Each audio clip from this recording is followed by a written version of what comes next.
and the opposite circle is, what is the opposite circle? The opposite circle, first of all we have to draw the SWR circle. Here we have drawn the SWR circle.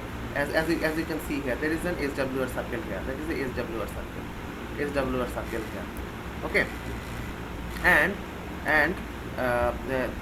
there is a point from 0 to that certain point, 0.15 lambda. That means we have to calculate from here to 0.15 to there. That is the 0.15 point. Okay, as it is from load, and it is written the minimum point along the distance scale towards the load.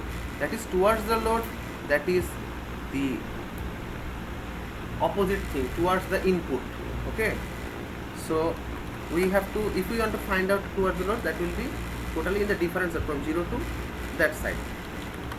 Then after finding out this 0.15 lambda or anything else, here will be written as 0.15 here.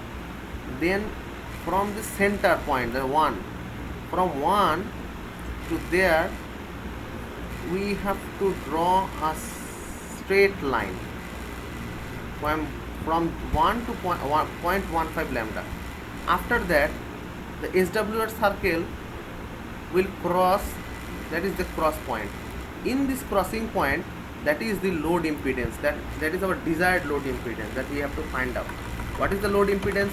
That is known as the load impedance ZL, but that is optimized, that is not the real ZL. Okay, that's optimized ZL. You have to find it out, because that is related to the Smith chart, not the real part. Okay, what is the part? Then you can find out the real value. Real value means there are some other non-linear, that is impedance. There are some parts of the circles, that is the real value. So at the point of confliction, you will get both the values. Then you have some value like that is known as the, in the intercept between the line, that is the of this SWR circle, that is the optimized, value of ZL, means 1 minus Z.65. Here that is 0.65, and here that is 1. As you can see here, that is the one, circle 1 that crosses through it. So it is 1 minus 0.65, and the load impedance is ZL is equal to 1 minus J.65. If you want to find a load impedance, just put the value to 50 ohms.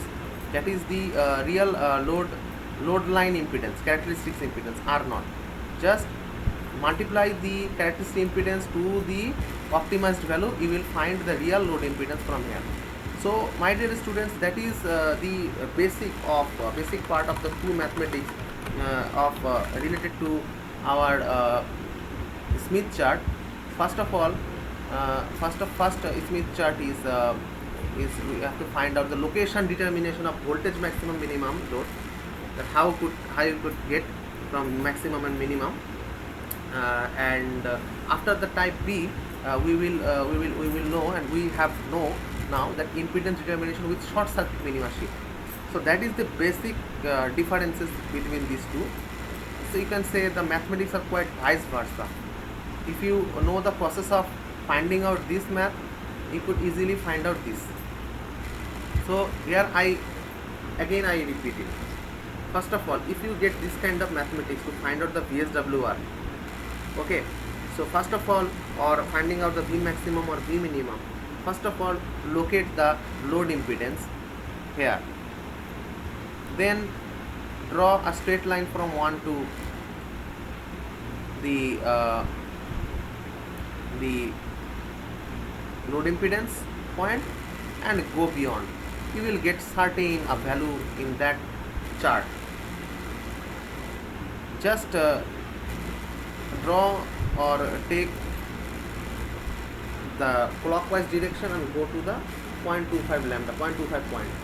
Give it to the minus 0.25 minus point, what you get 0.162, you will get V maximum. If you take from here to the 0, you will get a V minimum. After that, if you want to get SWR, just draw a circle by taking the radius from 1 to 1 plus J1, that is the load impedance, and draw a circle around it, and a circle which crosses here in the positive part of the straight line the point of confliction will be known as the standing wave ratio, SWR. So that's the part. And last of all,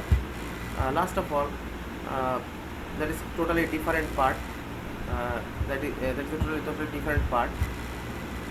That you know that SWR. What is SWR? First of all, draw SWR.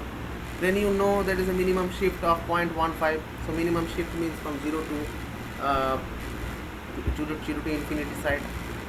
From 0.15 go on to there. Draw a straight line from 1 to 1.15. That will cross the SWR circle. That is the point of ZL, that is known as the optimum in the intersection, that is known as the optimum, what can I say, impedance, load impedance. And if you want to find out the load impedance, just multiply it to the characteristic impedance Z0, you will get it. So that is the thing, that's the maths, some of the mathematics.